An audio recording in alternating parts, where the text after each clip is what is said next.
शंकर ने वानर रूप में अवतार लिया और हनुमान जी का जन्म हुआ। अंजना और केसरी की खुशी का ठिकाना न रहा। शुक्ल पक्ष के चंद्रमा की तरह वह बालक दिन प्रतिदिन बढ़ने लगा और उनका पालन पोषण बड़े प्रेम से किया जाने लगा। जब भी अंजना कहीं जाती तो वह बालक को अपने हृदय से लगाए रखती। केसरी भी बालक को अपनी पीठ पर बिठाकर छलांग लगाते और उसे आनंदित देखकर खुद भी प्रसन्न हो जाते।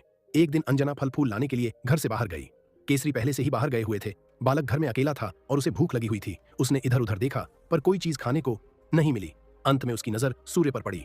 प्रातःकाल का समय था। उसने सोचा यह तो सुंदर लाल फल है, इसे खाने और खेलने दोनों में मजा आएगा।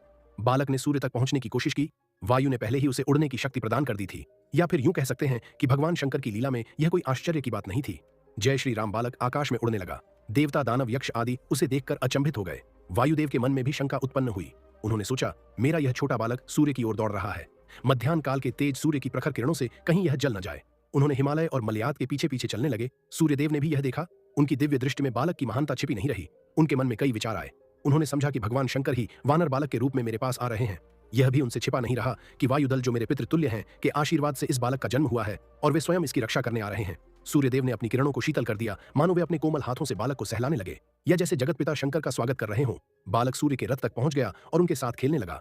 उसी समय राहु ग्रहण करने के लिए आया। उसने देखा कि एक वानर बालक सूर्य के रथ पर बैठा हुआ है, परंतु जब बालक ने अपने मजबूत हाथ से राहु को पकड़ लिया तो वह डर गया और किसी तरह खुद को छुड़ाकर भागा।